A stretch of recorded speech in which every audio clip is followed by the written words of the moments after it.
الرحیم۔ 28 سفر کو حضرت رسول کریم صلی اللہ علیہ وآلہ وسلم کی شہادت ہو گئی۔ آپ کی شہادت کے بعد آپ کے اہل بیت پر مصائب و آلام کے پہاڑ ٹوٹ پڑے، اور حضرت فاطمہ زہرا سلام اللہ علیہا پیغمبر اسلام کے بعد اتنی متاثر ہوئی کہ بعد رسول 75 دن سے زیادہ زندہ نہ رہ سکیں۔ آپ صبح و شام گریہ وزاری فرمایا کرتی تھیں۔ آپ کے لیے سرور کائنات کی وفات کا صدمہ کیا کم تھا کہ دنیا والوں نے آپ کو مزید رنج و دکھ پہنچایا۔ ہونا یہ چاہیے تھا کہ باپ کے انتقال کے بعد کفن و دفن کی مصیبت سے دکھ درد کی ماری بیٹی کو بے نیاز کر دیا جاتا اور سارا نظام میت سنبھال کر اس فریضہ تدفین کو انجام دیا جاتا، لیکن افسوس کہ دنیا والوں نے رسول کی میت کو ایسے ہی گھر میں چھوڑ دیا اور خدا اور اس کے رسول کے خلاف اپنی حکومت کی بنیاد قائم کرنے کے لیے سقیفہ بنی ساعدہ چلے گئے، اور رسول اللہ کی میت ایسے ہی پڑی رہی۔ بالآخر آل محمد اور چند دیگر ماننے والوں نے رسول اللہ کی تدفین و تکفین کا فریضہ ادا کیا۔ یہ واقعہ بھلانے کے قابل نہیں کہ جب حضرت ابو بکر خلیفہ بن کر اور حضرت عمر خلیفہ بنا کر سقیفہ بنی ساعدہ سے واپس لوٹے تو رسول اللہ کی میت سپرد خاک ہو چکی تھی۔ ان حضرات نے اس پر توجہ نہ دی اور کوئی دکھ کا اظہار بھی نہ کیا۔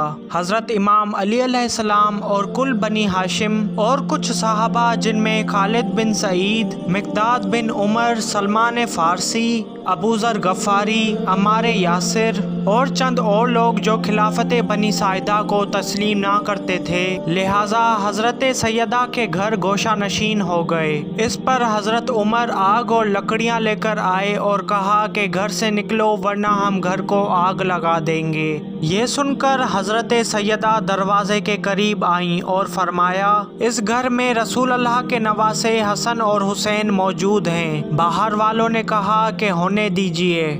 اس کے بعد برابر شور و گل ہوتا رہا اور امام علی علیہ السلام کو گھر سے باہر نکالنے کا مطالبہ ہوتا رہا، مگر امام علی علیہ السلام گھر سے باہر نہ نکلے۔ بس حضرت سیدہ کے گھر کے دروازے کو آگ لگا دی گئی۔ جب آگ کے شعلے بلند ہونے لگے تو حضرت سیدہ دوڑتی ہوئی دروازے کے قریب آئیں اور فرمایا کہ میرے باپ کا کفن بھی میلا نہ ہونے پایا کہ تم لوگ یہ کر رہے ہو۔ بس اس طرف والے جلتے دروازے کو گرانے کی کوشش کر رہے تھے اور اس طرف اکیلی سیدہ دروازے کو بند کرنے کی کوشش کر رہی تھیں۔ اس طرف والوں نے دروازے کو لاتیں مارنا شروع کر دیں اور دروازہ سیدہ کے اوپر گرا دیا گیا، جس کے باعث حضرت سیدہ کے شکم پر ضرب لگی اور آپ کے بطن اطہر میں موجود بچہ محسن علیہ السلام شہید ہو گیا۔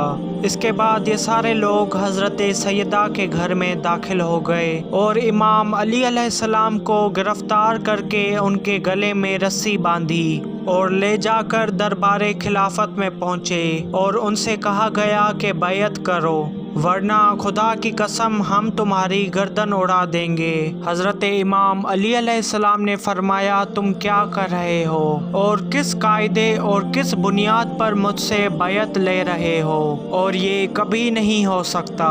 جب امام علی علیہ السلام کو گرفتار کر کے لے جایا جا رہا تھا تو حضرت فاطمہ زہرا نے فریاد کرتے ہوئے کہا کہ ابا الحسن کو چھوڑ دو ورنہ میں اپنے سر کے بال کھول دوں گی۔ اس کے بعد حضرت سیدہ کو اطلاع ملی کہ آپ کی وہ جائیداد جس کا نام فدق ہے، جو خدا کے حکم سے بدست رسول ہاتھ آئی تھی، اس زمین پر خلیفہ وقت نے قبضہ کر لیا ہے۔ اس خبر کے بعد حضرت سیدہ بہت زیادہ غضبناک ہوئیں، اور جب آپ کو یہ معلوم ہوا کہ فدق پر قبضے کے لیے جھوٹی حدیثیں گڑھی گئی ہیں تو آپ نے دربار خلافت میں اپنا مطالبہ پیش کیا اور بطور گواہ حضرت امام علی علیہ السلام، حضرت امام حسن اور حضرت امام حسین علیہ السلام اور حضرت ام ایمن کو پیش کیا گیا۔